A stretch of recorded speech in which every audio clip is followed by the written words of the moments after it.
Ok, va llegando gente. Vamos a esperar un minuto para que todos puedan unirse con el audio y ahí comenzamos.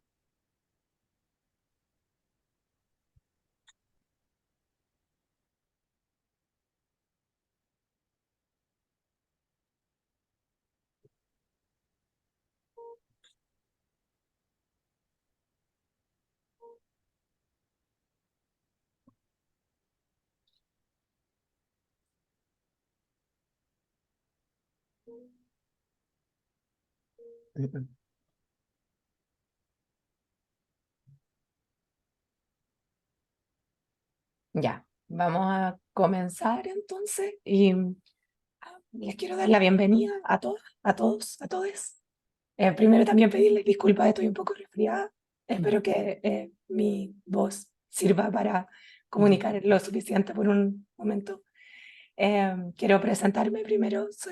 Tengo el honor de ser la moderadora de este panel. Mi nombre es Claudia López, yo soy informática, soy también investigadora principal del núcleo FE y me alegra hoy día estar en este panel junto a mis colegas de distintos núcleos en Milenio, financiados por la NI, que compartimos muchas preocupaciones y muchos intereses de investigación asociados a las brechas de género, los desajustes laborales y lo que está pasando en las áreas que hoy día se llaman STEM. Y desde ahí voy a estar introduciendo la participación de varias colegas aquí en la medida en que va avanzando el panel, pero desde ya quiero contarles que Paola Bordón, Mónica Humeres, Ingrid Bachmann y Andrea Canales van a estar aquí contestando desde sus expertices algunas preguntas que hemos diseñado para tener esta conversación. Y desde mi punto de vista quiero también contarles que estoy aquí como elegida como moderadora porque yo soy informática y desde la experiencia se siente mucho de esto de lo que es la brecha de género en un área súper masculinizada como es la informática y que uno entiende que hay desajustes laborales en este espacio. Sin embargo, es importante informar esas sensaciones desde el punto de vista de la investigación y desde el punto de vista de las distintas disciplinas que hoy día aquí en este panel confluyen. Entonces, desde ahí queremos empezar como por lo básico, queremos entender qué es lo que decimos cuando decimos brechas de género, qué significan esas brechas de género, qué evidencia hay y particularmente a qué nos referimos cuando hablamos de que estas brechas de género demuestran diferencias estructurales que de alguna manera se evidencian en datos que hemos estado recolectando o que han estado recolectando de verdad nuestras colegas acá. Y para eso quisiera empezar con Paola. Paola es doctora en economía, es académica de la Universidad de Chile y es también directora alterna del núcleo milenio LM cuadrado C cuadrado. Y entonces, Paola, te hago quizás la pregunta más difícil. ¿Qué es esto de las brechas de género y qué evidencia hay? Muchas gracias, Claudia. Gracias por la invitación a todas, como a los que se interesen en estos temas. Eh, yo voy a empezar un poco discutiendo de qué es lo que es brechas de género y por qué se dice que son estructurales. Primero, ¿no es cierto?, decirle que hay hartos estudios que muestran que hay una subrepresentación de mujeres. Va muy rápido. Que devuelve al anterior. No sé quién está. eh, no, eso, gracias. Eh, que hay una subrepresentación de mujeres en las famosas carreras STEM, lo decía Claudia. ¿Qué son las carreras STEM? Son ciencia, tecnología, ingeniería y matemáticas, y en general una sobrerepresentación, o hay más mujeres, o carreras feminizadas, que serían educación, ciencias sociales y humanidad. En general, lo que ocurre es que las mujeres participan en el mercado laboral, pero mucho menos. El tema es que dedican su tiempo a lo que conocemos como trabajo no remunerado, es decir, trabajan, pero trabajan en el hogar, al cuidado de sus hijos, de sus familiares, y eso lo hacen en una proporción mucho mayor que los hombres, lo que entonces deja menos tiempo para trabajar en el mercado laboral remunerado. Por otra parte, cuando hablamos de brechas, y probablemente lo que la gente tiene en sus mentes cuando piensa en brechas, estamos hablando de salario, lo que también ocurre. Ocurre porque en general los hombres eligen en mayor proporción estas carreras STEM, que son mejores pagadas, tienen mayor retorno, versus que las mujeres eligen carreras con menos retorno. Porque a la vez tienen menos responsabilidad horaria, lo que la hace compatibilizar mejor con sus hogares. Al mismo tiempo, lo que ocurre es que las mujeres participan menos en el mercado formal, ¿no es cierto?, o laboral, porque el mercado informal entrega una mayor flexibilidad, por lo tanto se van al área informal, donde pueden compatibilizar mejor trabajo y hogar, pero también sabemos que son trabajos más precarios y por lo tanto aumenta con mayor razón las brechas de salario. ¿Sí? Y por último, también está el caso de que aunque participen, ¿sí?, a igualdad de escolaridad, ¿no es cierto?, lo que ocurre es que también se les paga menos porque tienen cargos con menos responsabilidad, ¿sí? O al revés, están en menor proporción en cargos de mayor responsabilidad, gerencias, directorios, ¿no es cierto? Porque eso significa que tienen que dejar horas en el trabajo y en general las mujeres privilegian el tiempo con su familia en mayor proporción que los hombres y por lo tanto enfrentan estos obstáculos y en el caso incluso se llega a lo que se conoce como techo de cristal, ¿no es cierto? Yo voy a llegar hasta un tope porque el resto no lo puedo hacer sola. Sí. Sigamos. Entonces, solo para explicarles un poquito más, ¿por qué existen estas brechas de género? Y lo que se ha tratado de estudiar es entender de dónde vienen las brechas de género. Y lo primero que se empieza a pensar es, de las tantas explicaciones, ¿cierto?, que hay una segregación y estereotipo de género. Es decir, la segregación de género en la educación, desde cuando uno está eligiendo carreras, ¿sí?, hace que yo vea como mujer que hay carreras que son para hombres y hay carreras que son para mujeres. Y por lo tanto, uno luego elige estas carreras que son para mujeres, con retornos menores, y hay carreras para hombres. Esta elección educacional lleva después a también discriminación y estereotipos de género en el mercado laboral. Hay trabajos para mujeres y hay trabajo para hombres. ¿Sí? Y eso entonces genera que uno observe esto y diga, entonces esto es lo que me correspondería hacer. También se ha pensado en razones biológicas. Es decir, los niños estudian más carreras STEM porque desarrollan más la parte del cerebro dedicada a funcionamiento espacial, mecánico, juegan con legos cuando pequeños, y las niñas, por otra parte, tienen más funcionamiento verbal, emocional, tienden a preocuparse más de los otros, por lo tanto estudian áreas de educación y salud. Todo esto, sin embargo, se dice, esto ocurre porque hay, en principio, un condicionamiento a estereotipos de género. Es decir, de pequeños se los enseña eso.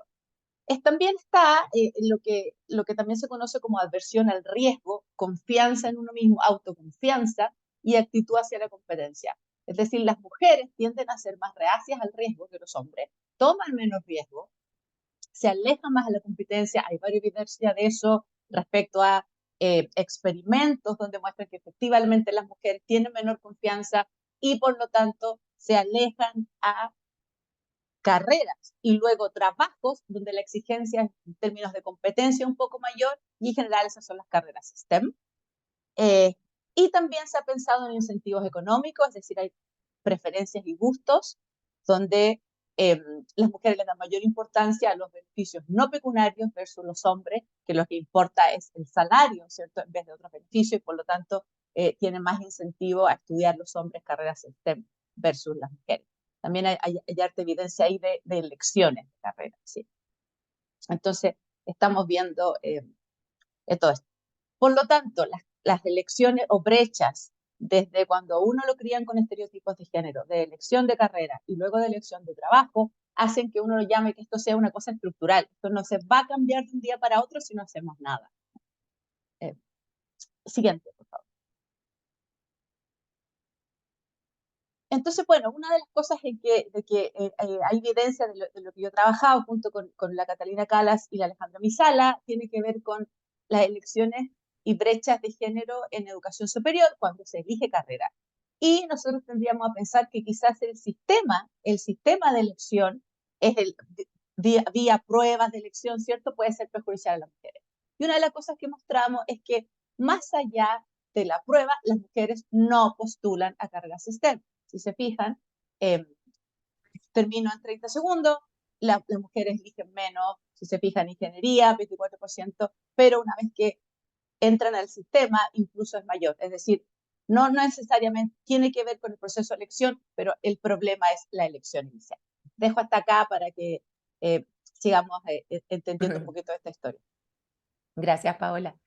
Oye, entonces las mujeres parece que elegimos distinto que los hombres.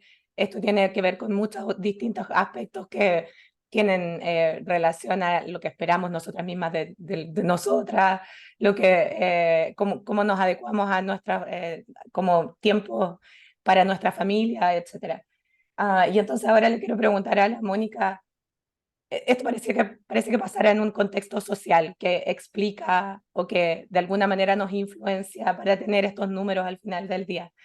Que desde tu expertise, desde la sociología, donde tienes un doctorado, Mónica, cuéntanos un poco qué es lo que podría estar explicando esta situación.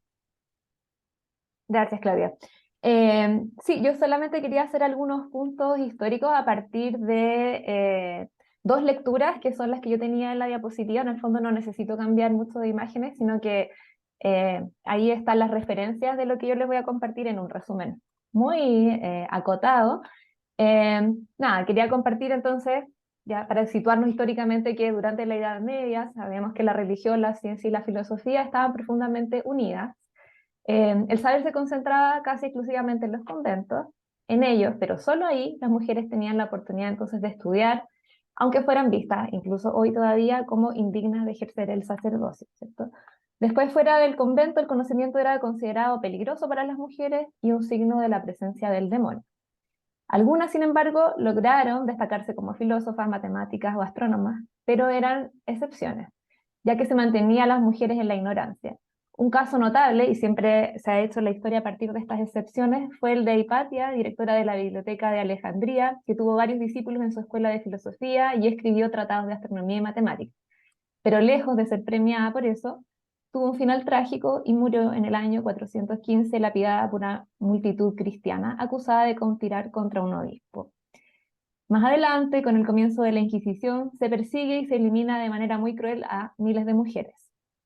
Como sabemos, las mujeres eran acusadas de hechicería, de atacar la potencia sexual de los hombres, el poder reproductor de otras mujeres y de trabajar por la exterminación de la fe. Muchas, como sabemos también, terminaron en la hoguera. Con el Renacimiento, cuando la cultura y la educación abandonaron los monasterios para establecerse en las escuelas y en las universidades, el acceso a ella quedó prohibido para las mujeres. Además, esta brecha educativa después fue invocada para eliminarla de las profesiones que habían logrado ejercer. Más adelante, estos y otros eventos se traducen o influyen durante el siglo XIX en las formas en que las ciencias, sobre todo las médicas y las biológicas, van definiendo la naturaleza de las mujeres. Por ejemplo, en 1860, un cronólogo francés escribió la siguiente equivalencia: un hombre negro es al hombre blanco como la mujer es al hombre en general. Cierro comillas. En ese mismo momento, el presidente de la Sociedad Antropológica de Londres afirmó, abro comillas, no hay duda que el cerebro del negro tiene una gran semejanza con el de la mujer europea o con el cerebro infantil, y así se aproxima más al simio que al europeo. Cierro comillas. Años más tarde, el médico William Holcomb señaló, abro comillas, la mujer debe ocuparse de cuestiones domésticas y no de la ciencia y filosofía. Ella es sacerdote, no rey. La casa, la alcoba y el closet son los centros de su vida social y su poder tan seguramente como el sol es, tan seguramente como el sol es el centro del sistema solar, haciendo una equivalencia con los datos científicos. Bueno, en su escrito, Diana Mafia, que es esta autora que está citada aquí, desenmascara pormenorizadamente estas afirmaciones, evidenciando cómo, mediante los mismos avances científicos, las suposiciones que vinculaban el lóbulo frontal e el intelecto fueron quedando obsoletas. Es más, nos revela Mafia, justo cuando los hallazgos indicaron que los lóbulos parietales, que eran más grandes en las mujeres, estaban más directamente relacionados con el intelecto, los científicos, lejos de concluir que las mujeres eran más inteligentes, decidieron que era necesario tener más evidencia empírica para poder discernir. Luego, en 1873, el educador Edward Craig afirma, el desarrollo intelectual de las mujeres se logra solo a un alto costo de su desarrollo reproductivo. En la medida en que el cerebro se desarrolla y se accede a la lógica, los ovarios se encogen. Mientras avanzaban las sufragistas y los movimientos antiesclavistas, los cerebros humanos fueron medidos, pesados y vueltos a medir en un esfuerzo por encontrar algún índice de inferioridad cuantitativa en el cerebro de las mujeres, esclavos y negros. La craneología desaparece, pero muchos otros médicos y científicos desde entonces y hasta el presente continúan dedicados a la tarea de explicar por qué las mujeres y los negros están naturalmente fijados, biológicamente determinados a los roles sociales que aún desempeñan. Durante el siglo XX, ya me acerco al presente, en la década de los 70, cuando cobra fuerza el feminismo político, el afianzamiento de las mujeres en las universidades y a los programas de doctorado, es cuando las mujeres han empezado a construir su propia historia, también como científicas. Los resultados de esta autoridad discursiva han comenzado a visibilizarse recientemente y a ello, a toda esta trayectoria, le debemos esta reunión. Listo. Muchas gracias, Mónica, por esa mirada histórica, ¿no? Que da luz a tantas inequidades que pasaron históricamente, que eran brutales, y que hoy día pueden darnos una luz para entender por qué todavía vivimos estos desajustes y pareciera que no pertenecemos, porque efectivamente no pertenecimos por tanto tiempo y fuimos excluidas, y eso explica también cuestiones como en qué medida se le crea la evidencia científica y cómo eso está muchas veces conectado, ¿no? con estos estereotipos de género que tenemos. Desde esta mirada, ¿no? Entonces ya hemos armado pedazos de este puzzle. Quisiera pedirle a Ingrid Bachmann, doctora en periodismo y académica de la Pontificia Universidad Católica y directora del Núcleo Nudos, que nos contara también desde su perspectiva, desde la perspectiva comunicacional, cómo esto se va metiendo en nuestras formas de entender el mundo y en nuestras formas de ir tomando decisiones también, como la comunicación tiene un rol en esto de las brechas de género. Gracias, Claudia. Sí, pues es un buen punto cuál es el rol de las comunicaciones, y cuando hablamos de comunicaciones aquí me voy a referir en el más amplio sentido de la palabra, o sea, desde, no sé, pues el cine, la radio, la ficción, hasta medios informativos. Y ahí hay probablemente dos puntos importantes que a mí me gustaría destacar. Uno es que, claro, en gran medida producen en el fondo, estas nociones de qué entendemos del rol y los lugares apropiados para las mujeres y los hombres, pero también qué es lo propio de lo que entendemos como ciencias STEM. Entonces, por ejemplo, en cualquier película, incluso hasta el día de hoy, porque hay por lo menos más conciencia de este tipo de cosas, pero el ingeniero, por ejemplo, es un nerd. Y además, y un nerd, por ejemplo, típicamente, ya sea hombre o mujer, pero no sé, mal vestido, desaliñado, como obsesionado con ciertas cosas. Entonces esos estereotipos te empiezan a hacer una imagen. Y para muchos de nosotros, la verdad es que esas imágenes, ya sean en la ficción o la que voy a mencionar más adelante, que tiene que ver con los medios informativos, la prensa, te genera esta noción de, sobre todo si es un mundo con el que no tienes contacto directo, tu ventana al mundo es esa.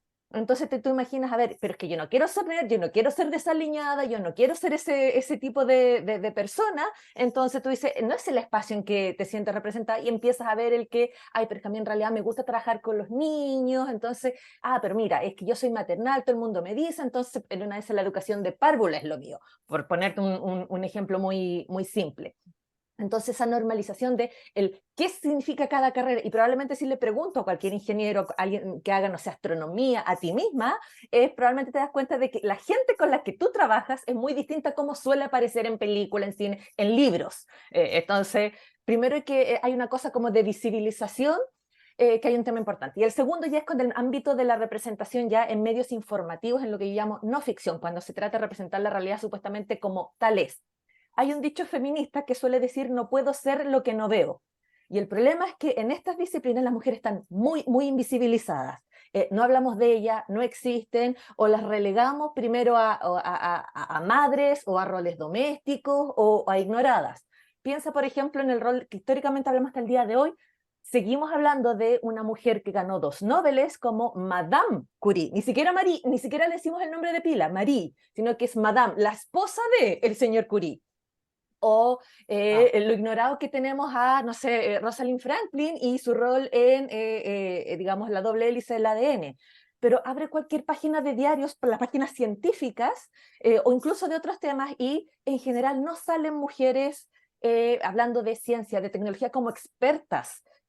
No salen en otros temas tampoco, pero es particularmente visible. Entonces empiezas con que no hay opción, entonces ni siquiera se te ocurre que es una posibilidad de algo de que ay, a mí en realidad me gustaría ser alguien que se dedique a esto. Estoy segura, por ejemplo, que si yo le muestro a mis sobrinas una imagen tuya y le digo qué hace ella, no me va a decir, es informática, porque no es algo que lo tenga como presente o representado. Entonces ahí hay un tema que es súper importante de empezar a normalizar y de visibilizar el trabajo que hacen las mujeres, pero además de visibilizarlo en normal, o sea, no como de destacarlo. Porque yo, por ejemplo, soy súper crítica de un encuadre muy común que se da en los medios, que es la primera mujer que tú puedes decir es una manera de ensalzarla, de reconocer, mira, finalmente la primera mujer que se gana tal premio, que logra este logro, que hace este tipo de cosas, pero en el fondo estás destacando de nuevo lo excepcional que es el que una mujer haya hecho eso. Más allá de lo sobresaliente, así como no es seca, es, mira, en el año 2023 todavía no había una mujer que hubiese logrado hacer este tipo de cosas, y es medio perverso decir, sabes que esto todavía es excepcional. Yo creo que un buen ejercicio que se puede hacer ahí es dejar de normalizar o de destacar como esa excepcionalidad, y mejor destacar lo meritorio del premio más que el de decir es la primera mujer que, porque además como que suena a la cuota de diversidad, mira, este premio que se habían ganado puros hombres, ahora se lo gana una mujer, ya es inclusivo ahora, que no necesariamente es el foco, pero se puede entender de esa manera, lo que es súper perverso. Qué interesante los puntos que hace Ingrid, así como un poco la instrumentalización que se hace de ciertos incentivos que debieran no estar ahí, pero que se pueden leer muy, muy complicadamente, ¿no? Entonces, armando de nuevo todo este puzzle, ¿no? Tenemos la cuestión histórica, tenemos esto como las comunicaciones que nos van comunicando, valga la redundancia, qué cosa parece ser trabajo de mujeres y trabajo de hombres, que conecta súper bien con lo que decía la Paola al principio, ¿no? Como que al final esos imaginarios nos van cerrando las decisiones que vamos a tomar. Y entonces en ese sentido quiero preguntarle a la Andrea, Andrea Canales, doctora en Sociología y académica también de la Pontificia Universidad Católica, que trabaja como investigadora principal en el núcleo LM², C², cuyo foco es los desajustes laborales. Y entiendo que tienen unos estudios súper interesantes sobre exactamente este grupo de personas que trabaja o que estudian STEM y que son mujeres y queremos entender también ahí cómo pasa específicamente estos desajustes en esta área en particular. ¿Nos podría contar, por favor, Andrea? Sí, gracias Claudia por la presentación y gracias a todas por estar acá. También a todos y a todas quienes nos están escuchando y viendo. ¿Se compartí bien? ¿Se ve lo que estoy compartiendo? Súper. Muy brevemente, lo que yo voy a hacer ahora complementa lo que se ha presentado hasta ahora, lo que se ha conversado. Fundamentalmente voy a presentar muy brevemente un estudio que comencé a desarrollar ya no sé hace cuánto tiempo, porque me afectó la pandemia, me cerraron los colegios y este estudio se demoró, en vez de un año, se demoró 5, ¿ok? Para que lo tengan en contexto. Fundamentalmente lo que hicimos acá es lo siguiente. A ver, déjame ver si puedo. Está entera la pantalla, ¿cierto? Vemos Sí. el PDF. No ¿Se ve el está PDF bien? o sea, se ve el PDF y las cositas a los costados. Ah, espérate, déjame un segundo. ¿Ahí? ¿Ahí sí? Ahora Sí, sí. ahora sí. Ahora sí, ya, súper. Entonces, ¿qué es lo que se ha mencionado hasta ahora, cierto? El rol de la cultura, los estereotipos, muy fuertemente en estas brechas de género en áreas, digamos, brechas de género en términos generales y específicamente en brechas de género en áreas STEM, ¿cierto? Bueno, y sabemos que en Chile, fundamentalmente, estas brechas son muy, muy, muy pronunciadas en el acceso a las carreras STEM, ¿cierto? Para aquellos que están conectados y que no son propiamente del área, las carreras STEM son las carreras de ciencia, tecnología, ingeniería y matemática, ¿ya? Y fundamentalmente lo que la evidencia empírica ha encontrado, muy brevemente, es que a pesar de lo que indica el sentido común, las brechas de género en carreras STEM no se explican por diferencias en rendimiento o preparación académica previa, ¿ya? Si bien en Chile hay diferencias bien notorias en términos del CIMSE o los puntajes en la prueba PSU, donde las mujeres obtienen menores puntajes que los hombres, en los últimos años se ha observado que a las mujeres les va mejor en rendimiento académico en pruebas no estandarizadas, llámese notas, ¿cierto? En el colegio las mujeres tienen mejor rendimiento que los hombres, pero en pruebas estandarizadas fundamentalmente a las mujeres nos va más mal que a los hombres, particularmente en las áreas matemáticas, ¿cierto? Pero se ha encontrado que en la literatura internacional, se ha encontrado que el rendimiento matemático previo no explica las brechas de género, pero existen ciertas dudas respecto a qué pasa con las creencias sobre mi propio desempeño en áreas STEM, ¿ya? Y fundamentalmente lo que dice la evidencia es que estudiantes que creen más firmemente en sus propias capacidades, ¿cierto? Tienden a postular en mayor medida carreras STEM. Y hay diferencias de género importantes en esas creencias sobre mis propias capacidades. Se ha encontrado que fundamentalmente las mujeres reportan menor autoevaluación sobre sus capacidades o habilidades cuantitativas que los hombres, ¿cierto? Dicho de otro modo, los hombres tienden a confiar mayormente en sus capacidades matemáticas que las mujeres. Ya acá estamos hablando de creencias y autopercepción, no estamos hablando de rendimiento objetivo, ¿ok? Pero existe bien poca evidencia causal sobre, digamos, estas creencias, cuál es el rol de estas creencias en fundamentalmente postular a carreras STEM, ¿ya? Entonces, considerando esta evidencia, fundamentalmente, ¿qué es lo que yo hice en este experimento? Testear empíricamente, a través de un experimento, si entregarle a los estudiantes información acerca de en qué lugar se posicionan dentro de la distribución, ¿cierto?, del rendimiento matemático, de alguna manera actualiza sus creencias para ver si eso fundamentalmente empuja a las mujeres a postular en mayor medida carreras STEM y a los hombres también. Ahora bien, hay que decir que este experimento se pensó fundamentalmente pensando en las mujeres, ¿cierto? Pensando que las mujeres en general nos tendemos a subestimar en términos de nuestras capacidades matemáticas. Tendemos a pensar que somos peores de lo que realmente somos, ¿cierto? En términos de manejo cuantitativo. ¿Ya? Entonces, muy brevemente, porque lo interesante son los resultados, ¿qué hicimos? Fundamentalmente, lo que se hizo en este experimento y el cierre de los colegios con la pandemia nos dificultó desarrollar este proceso. Fundamentalmente lo que hicimos fue contactar a colegios a que nos dieran permiso para aplicar una encuesta a estudiantes de cuarto medio, ¿ya? Entonces aplicamos tipo a julio-agosto del 2021 una encuesta. 17 colegios nos dijeron que sí podíamos aplicar la encuesta y claramente había un tema de voluntariedad de los estudiantes, todo esto online, para participar de la encuesta, ¿ya? 600 estudiantes nos dijeron, ok, queremos participar de la encuesta. Inmediatamente, luego de la encuesta, lo que hicimos fue hacer el experimento, que fue fundamentalmente previa randomización, ¿cierto? Elegimos algunos colegios donde íbamos a hacer el experimento, íbamos a entregarle información a los estudiantes sobre en qué lugar ellos se posicionaban dentro del rendimiento matemático, dentro del desempeño matemático, y a otros colegios fundamentalmente no. Entonces, la aleatorización ocurrió a nivel de colegio, no a nivel de estudiantes, ¿ya? Entonces teníamos, de los 17 colegios, teníamos 9 colegios que les entregamos el experimento, hicimos el experimento, que fueron tratados, y 8 colegios que no fueron tratados y no recibieron la información, ¿ya? Esto, recuerden, julio-agosto del 2021. 3 meses después, diciembre, esos mismos estudiantes que estaban en cuarto medio dieron la PSU, o la prueba de transición, como se llame ahora. Yo soy muy antigua, así que le sigo diciendo PSU. 3 meses después, los estudiantes dieron la PSU, y en enero, nosotros fundamentalmente le pedimos a los estudiantes en la encuesta que nos dieran previo consentimiento informado, que lo firmaran, y les pedimos permiso para ir con su RUT al DEMRE y pedirle al DEMRE sus puntajes PSU y sus postulaciones digamos, a las carreras en el proceso de admisión 2022, ¿ya?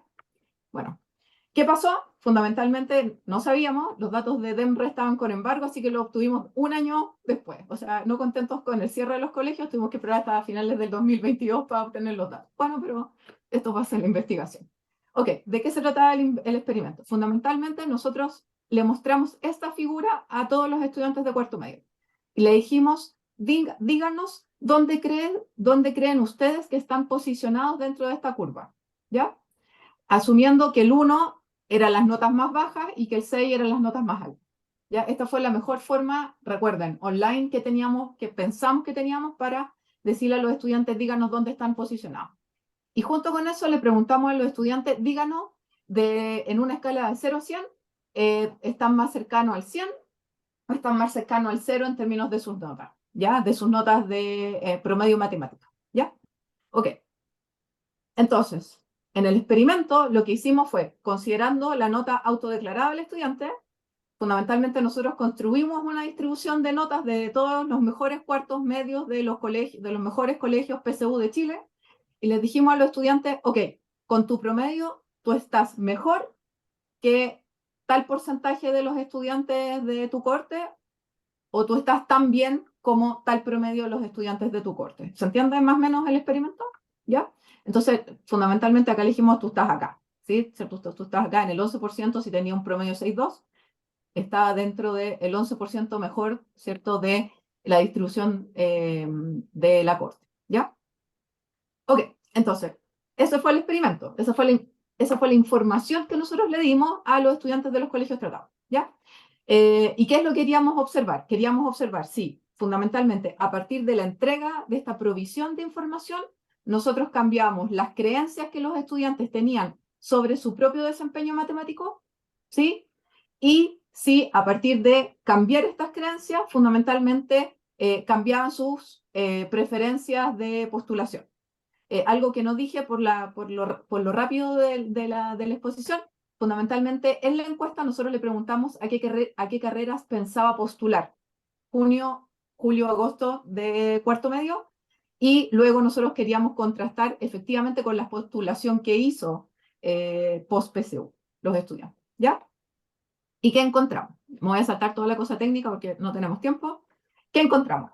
Bueno, algo bien fascinante y bien sorpresivo para nosotros. Nosotros pensábamos que los hombres iban fundamentalmente a sobreestimar sus capacidades versus las mujeres.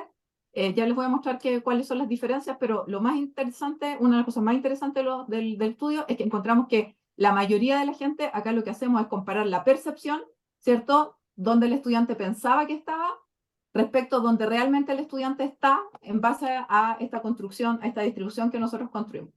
¿Y qué es lo que observamos? Que la mayoría de los estudiantes, hombres y mujeres, se sobreestimaban. Eso es un resultado bien interesante. Puede estar relacionado con un sesgo en nuestra muestra, que en general tienden a participar y a responder estudiantes de mejores colegios, pero a pesar de eso, nosotros observamos que teníamos igual cierta heterogeneidad dentro de nuestra muestra, pero si se observa acá, la mayoría de los estudiantes se sobreestiman, ¿ya?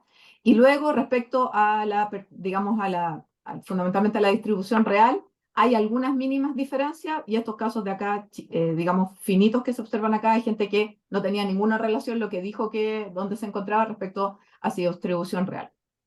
Lo más interesante respecto a las diferencias de género, fundamentalmente acá pueden observar que más del 50% de los hombres sobreestima digamos, tiene una creencia que sobreestima sus capacidades, su desempeño académico, y las mujeres un 47%, ahí hay diferencias estadísticamente significativas, aunque es marginal.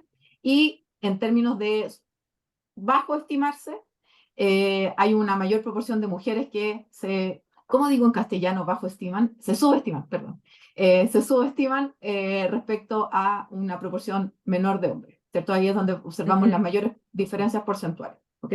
Y esas diferencias son estadísticamente significativas, ¿ya? Me voy a saltar esto y les voy a contar del experimento.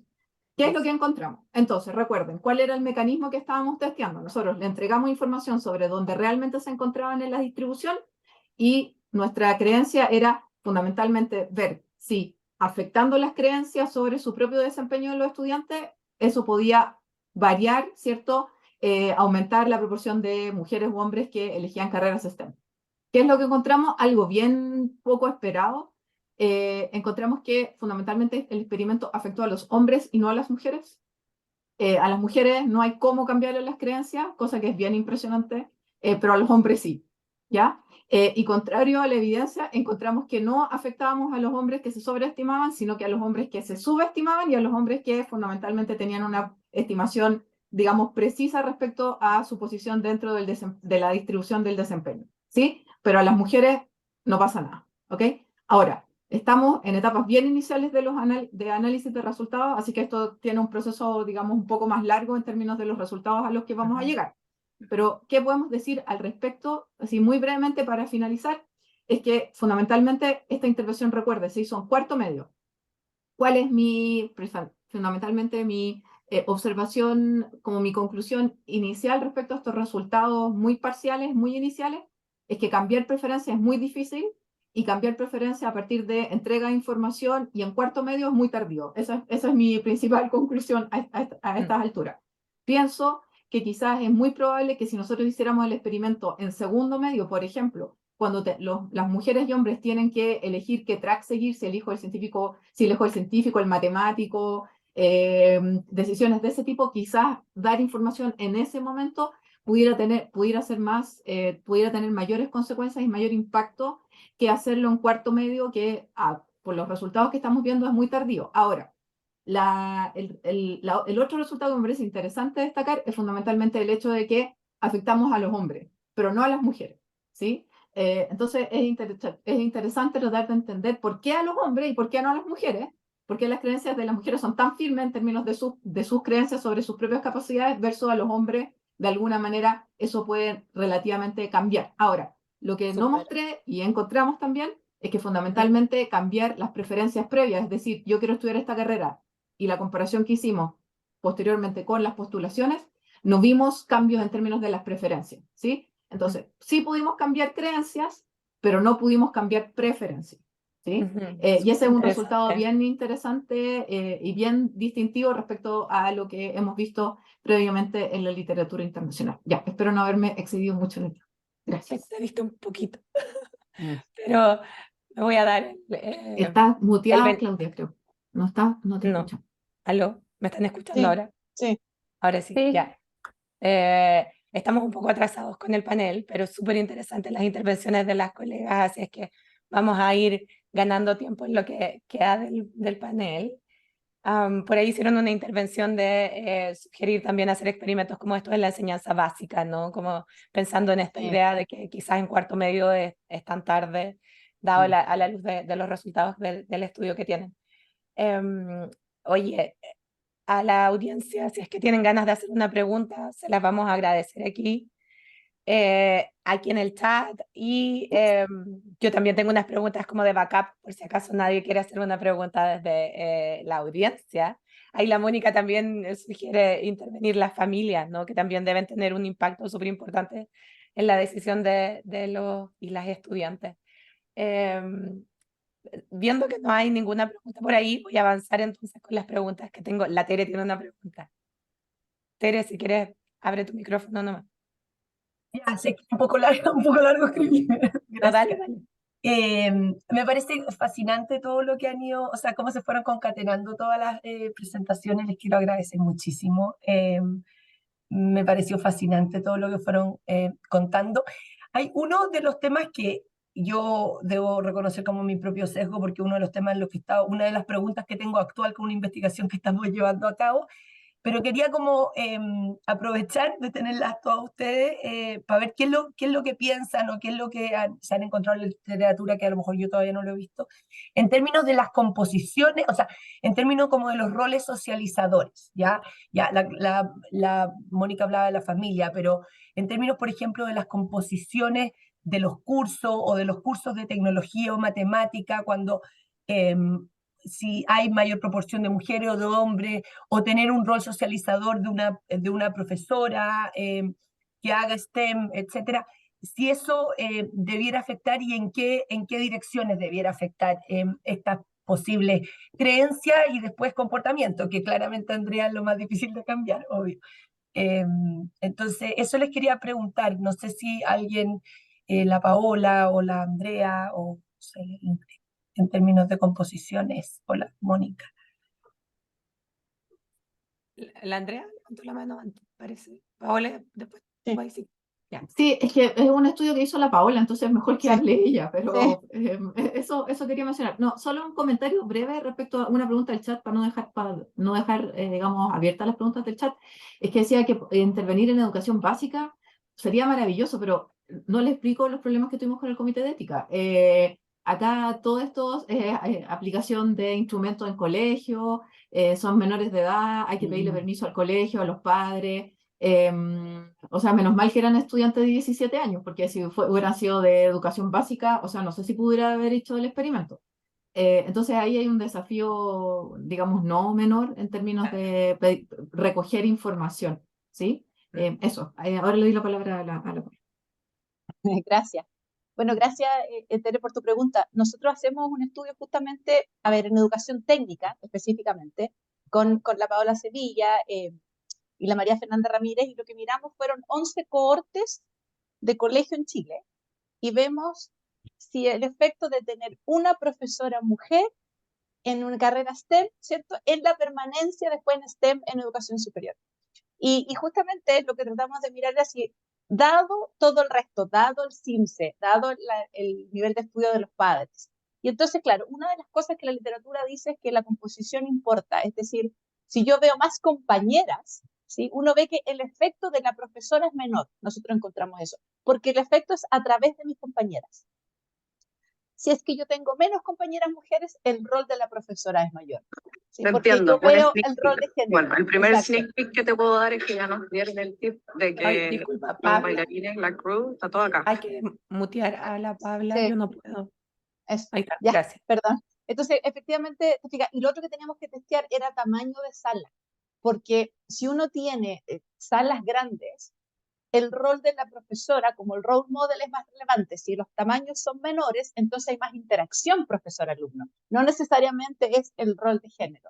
Fíjate, a nosotros nos da para todos los tamaños sala, por lo tanto decimos esto, efectivamente es a través de la profesora, en particular cuando son estudiantes mujeres vulnerables, sectores socioeconómicos bajos, donde no tienen un rol, donde tu familia eres la primera generación que puede ir a educación superior, ¿te fijas? Entonces, no entiendo mucho cómo funciona la calidad, no sé mucho de las carreras, entonces ahí el profesor y la profesora es súper relevante, en particular en esos entornos, y a nosotros nos da súper significativo ese efecto. Así que eso. Ingrid, perdón.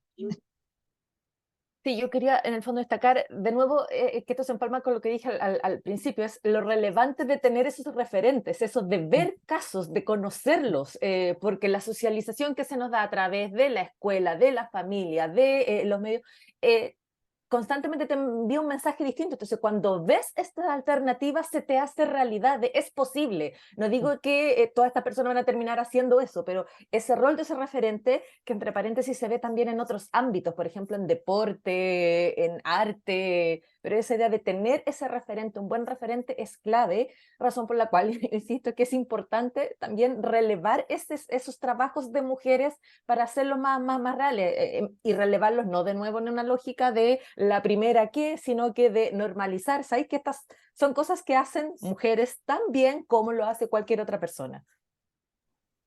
Como no desde lo excepcional, ¿no? Sino como desde lo común, que Claro, excepcionalmente buena, no, o sea, porque eso como que te dice que eres un bicho raro o inusual, sino que eres sobresaliente. Eso sí te creo destacarlo, así como más el mérito o más el trabajo bien hecho que el de, uy, mira qué raro esta persona acá. Solo para agregar un punto que dice Ingrid, justamente una cosa es que yo vea en la televisión una mujer que le fue súper bien, y otra es que en mi colegio, en mi curso, tengo una profesora mujer. Y eso para mí es mucho más cercano, ¿cierto? O sea, sí lo puedo lograr porque la veo todos los días o la veo 3 veces a la semana, ¿te fijas? Entonces, esta relación tiene efectos súper importantes, más allá de que sí, otras lo hacen, pero ellas son súper secas, te fijas, están en la tele, no sé, entonces eso se ve también más lejano. Entonces, cuando tú ves a alguien que es cerca tuyo, eso tiene un impacto súper grande, en particular en los sectores más vulnerables, donde piensan que esto es para otras. Fíjate, entonces, eso quería. Qué interesante, como qué difícil también solucionarlo, ¿no? Porque hay tan pocas profesoras que están en STEM. Ese Y era el otro, entonces el no problema, podemos sí. como desplegar a todas las profesoras en todos los colegios inmediatamente. Y ahí como que volvemos a lo estructural, ¿no? El problema es tan grande, que aunque vayamos encontrando algunos pedacitos de luz de cómo se podría solucionar, la implementación se vuelve también difícil. Andrea, porfa. O sea, sí, el problema es bien difícil. O sea, en realidad hay que ser, ¿cuál es la palabra? No sé si la palabra es creativo, pero el problema se está abordando, pero toma tiempo, ¿cierto? Porque si es un problema estructural, estos cambios son culturales y sociales y no ocurren de la noche a la mañana.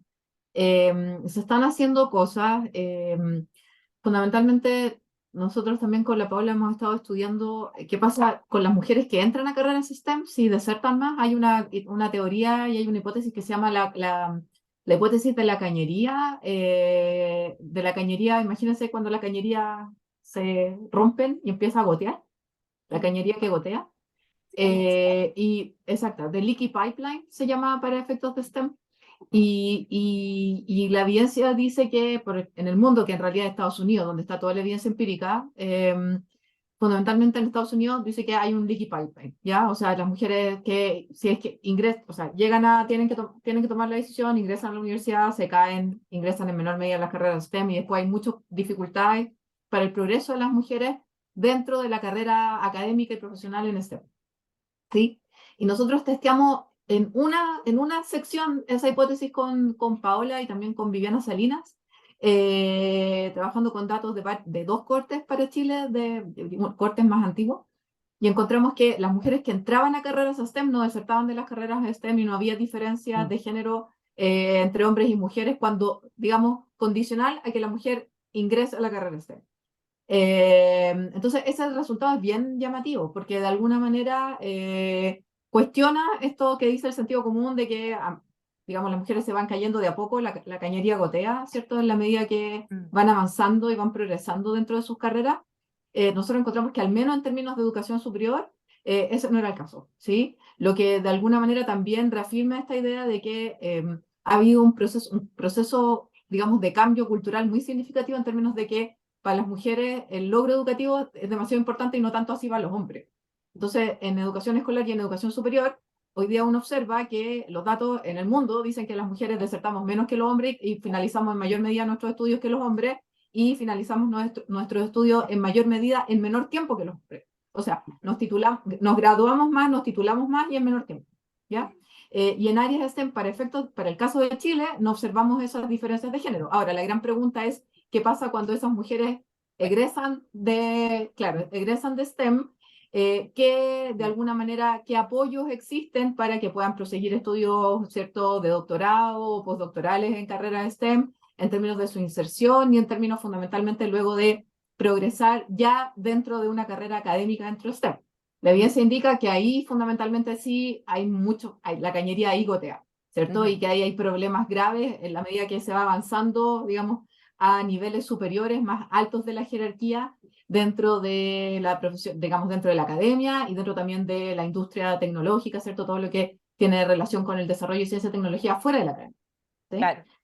Incluso ni siquiera solo dentro de la academia, sino que las ingenieras, como si es que siguen haciendo ingeniería o se empiezan a mover a otras áreas dentro de las organizaciones. Como que todavía también puede pasar, incluso si que uno se va de la academia, ¿no? Mónica, tienes la mano levantada, cuéntanos. Sí, ¿alcanzo? Sí, Ya, yo Tenemos solo quería 4 comentar. ¿Ah? tenemos 4 minutos. Perfecto. Es tan multifactorial todas estas decisiones que parecieran ser tomadas de manera individual cuando alguien tiene que elegir una carrera, pero como comenzábamos al principio, son tan estructurales, o tiene que ver la familia, el colegio.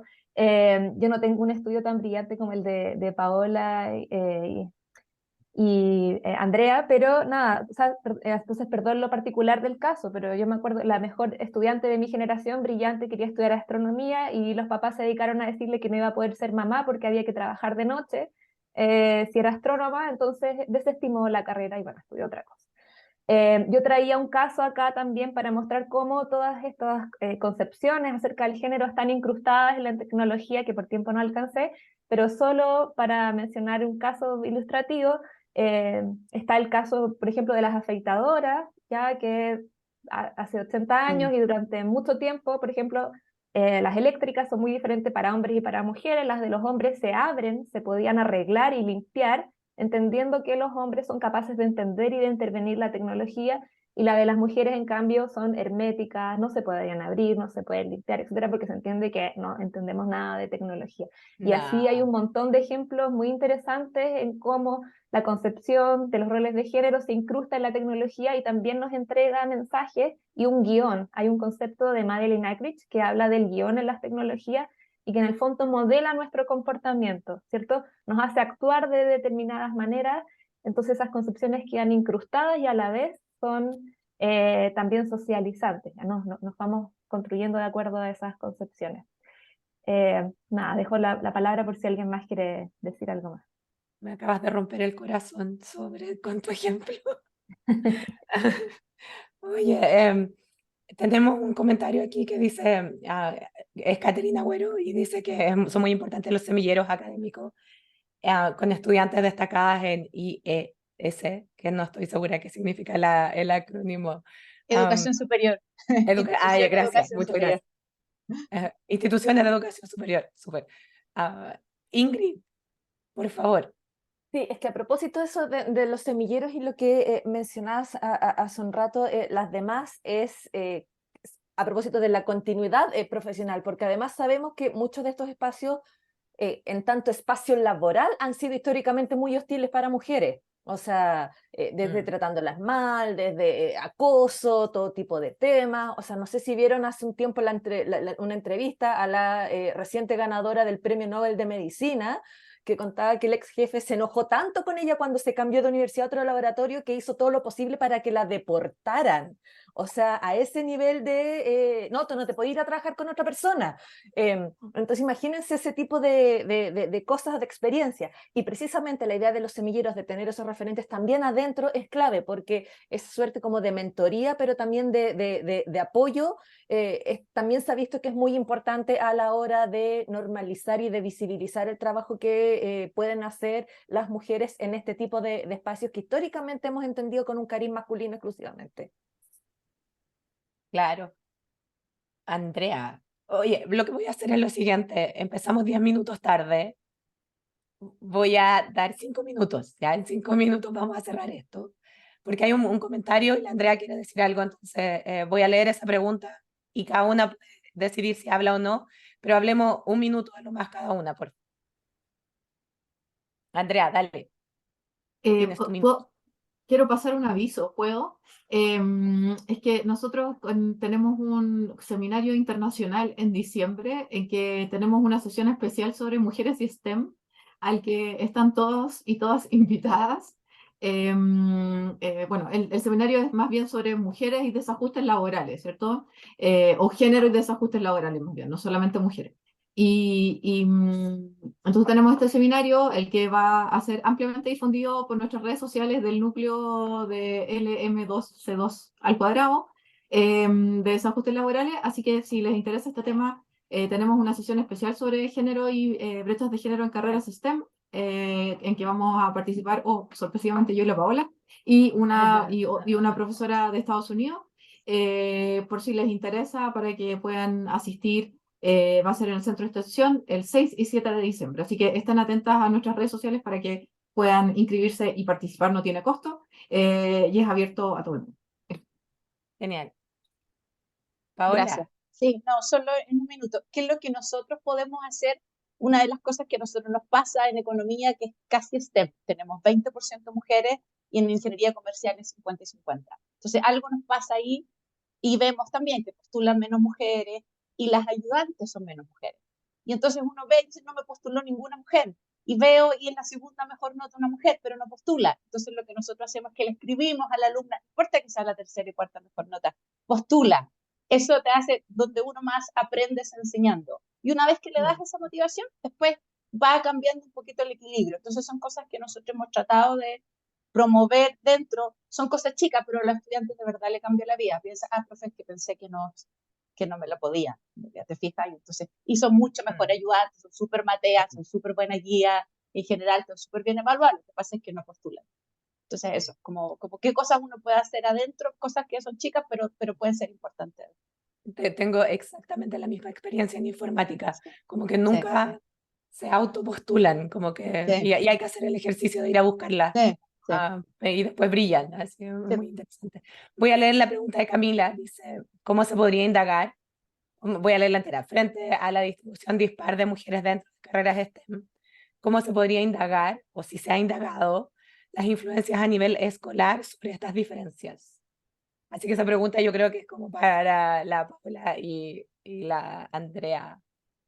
A nivel escolar, ¿cómo se ha indagado o si se puede indagar? Y ahí conectando también con lo del comité de ética que decía la Andrea de O sea, es que la pregunta igual, como que acá uno pregunta, bueno, ¿a qué se refiere a nivel influencia a nivel escolar? ¿El efecto par? ¿Cuántas mujeres? ¿La composición de género del curso? ¿Cierto? ¿La composición socioeconómica de la escuela? ¿Cuán mateos son mis compañeros? Es como que uno lo puede fundamentalmente como indagar desde distintos como ángulos, ¿cierto? En la medida de que defina de qué manera es esa influencia escolar, ¿sí? Así que es una pregunta de alguna manera abierta, muy, muy amplia que uno tiene que precisar con más detalle. Eso. Claro que sí. Y no sé, Geraldine dice que si las mujeres, si se consideran mujeres economía dentro de STEM, yo ahí tengo una seria discrepancia con la Paula, economía no es STEM. No, no tuviste cálculo ya en tantos años. Yo creo que sí es No, no, STEM. no, no, no, no, no, La no, pregunta no. sensible. Pero sí, en harta investigación, sobre todo en Estados Unidos, por la baja presencia de mujeres en economía, en varios, digamos, textos, uno encuentra que economía es considerado dentro de este. Yo no soy de las ciencias duras, así que no me atrevo a entrar en más detalle al respecto. Se los dejo a aquellas o aquellos que son de las ciencias duras. Muy bien, ahí no vamos a entrar más en esa pregunta peliaguda y vamos a vamos a empezar a cerrar entonces el panel. Agradecerle un montón a la Mónica, a Ingrid, a Paola y a Andrea.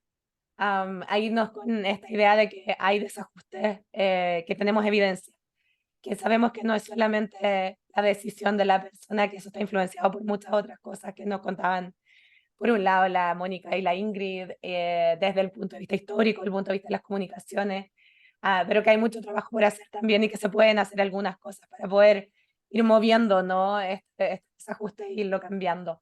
Muchas gracias a todos ustedes.